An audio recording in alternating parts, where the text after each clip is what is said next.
Well, today on Focus Gaming News, it's a pleasure to have with us Per Jaldung, Chairman of the European Casino Association. Per, welcome. Thank you for joining us. Thank you very much for having me on the show. Okay, it's a pleasure. How are things there? Well, it's very quiet. I am based in Stockholm, Sweden, and here the casinos are still closed. So operationally, it's not busy, but it's very busy on the European scene. So I keep busy through my chairmanship in the European Casino Association. That's for sure. Yeah, slowly but surely, we're starting to see casinos reopen across Europe.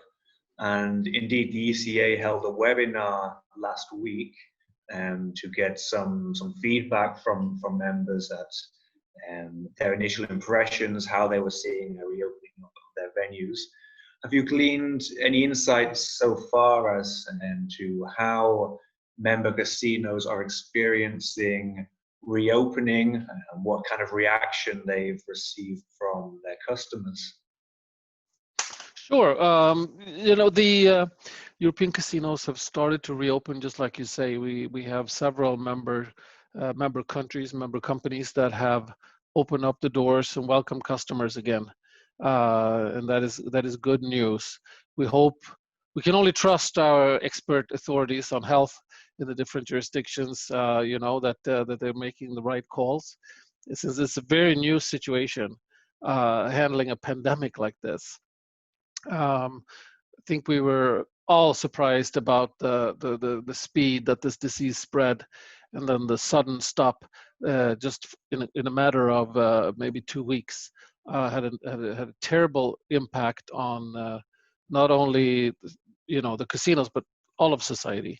The casinos closed in all of Europe. I think the last casinos closed in the end of March. And it's been closed since just about a week ago. So we've seen casinos open up in Hungary, in Poland, in Germany.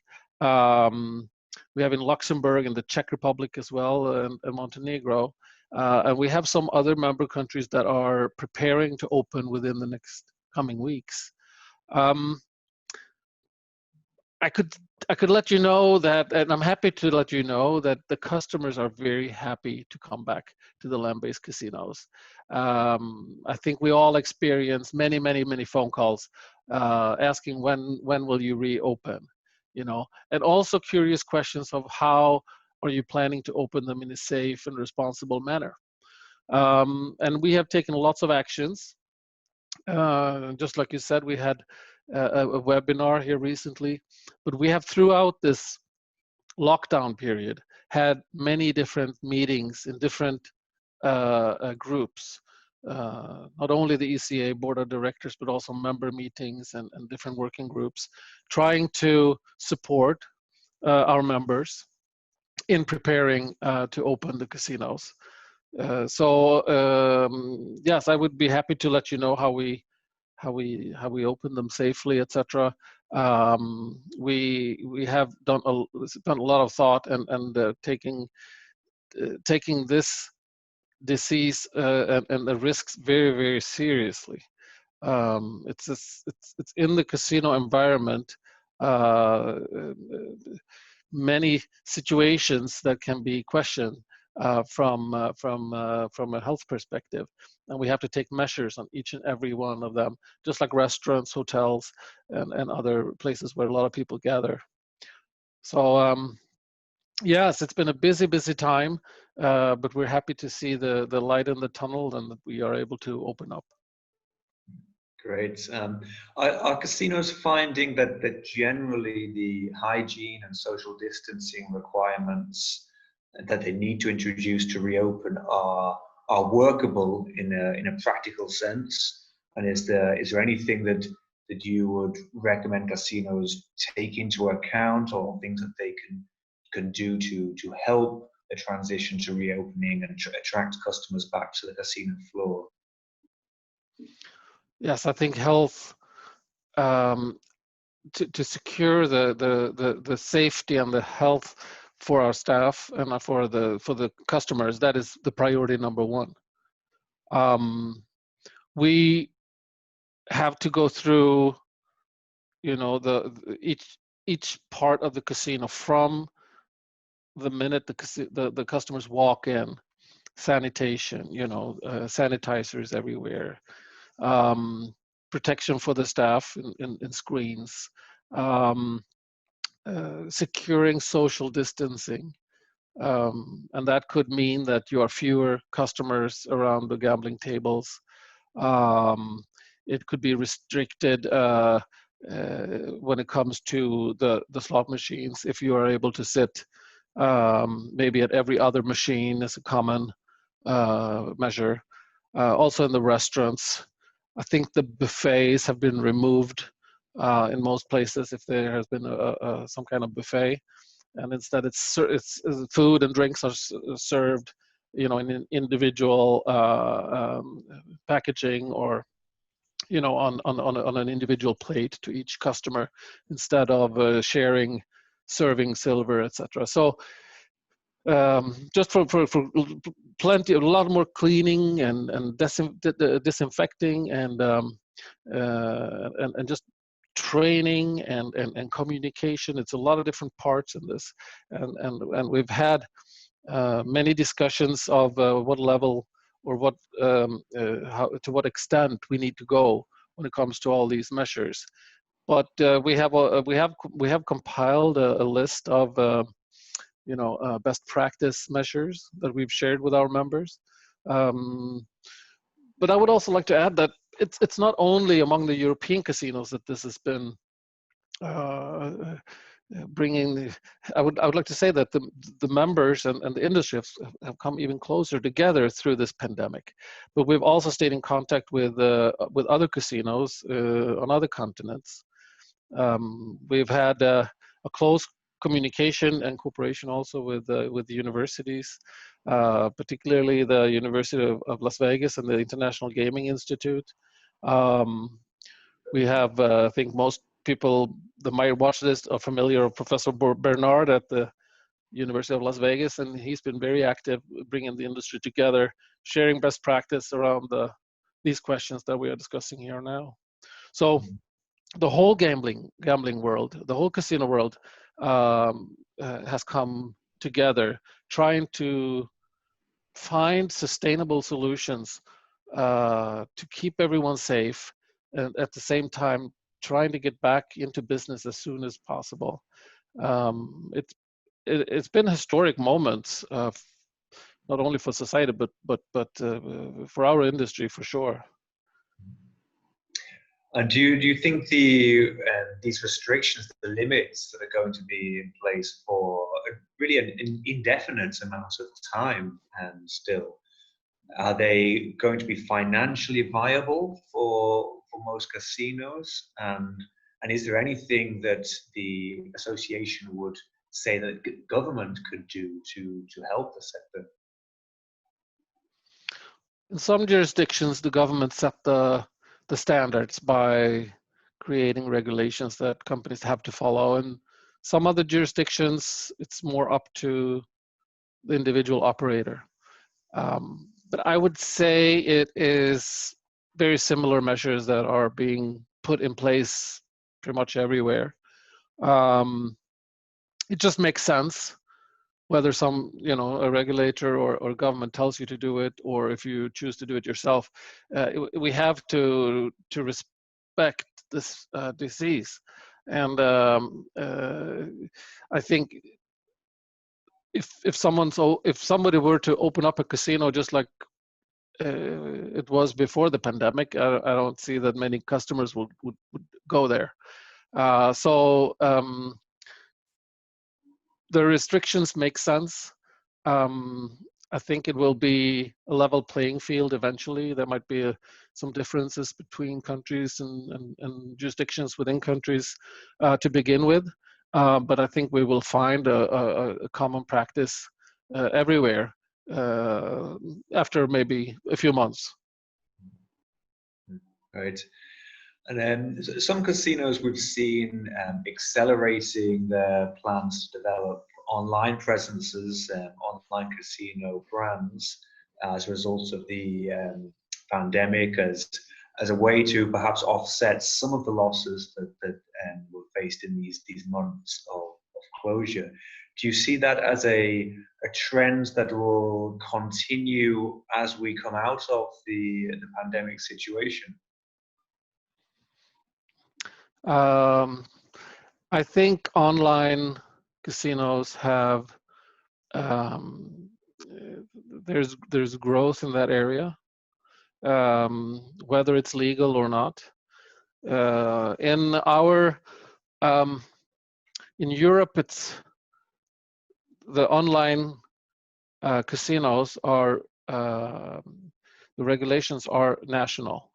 There is no pan-European legislation, and that is how our industry believe it should be. You need to have a license in the area where you sell the game, where the player is. Many land-based operators also have online licenses in jurisdictions where that is allowed. And in some jurisdictions, it's not allowed. It's banned. However, there are illegal offers everywhere. And the European Casino Association strongly believes that we need to fight these illegal offers to be able to protect the customers. Because land-based casinos in Europe that are licensed and regulated provide a responsible and legal gaming situation for our customers. And the illegals, they don't.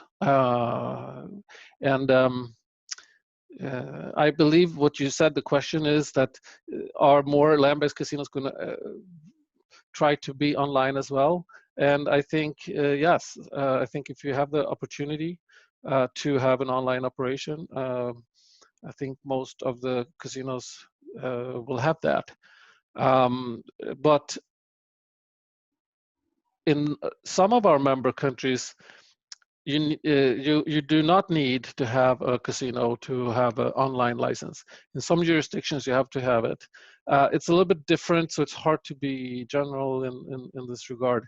But there's no doubt that online casinos will continue to expand and grow.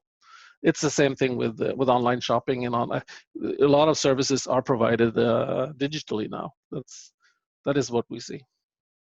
However, the demand for land-based casino experience continue to be very strong. The fundamentals are there. People still like to go to a place for entertainment together, to have play games, enjoy good food and drinks, and other types of entertainment in a casino setting. And I'm very happy to see now that the customers returning to the casinos that have reopened to see that demand. And I think some of the countries have reported they are surprised how well we are doing, especially on the slot machine business, and also, of course, food and beverage business.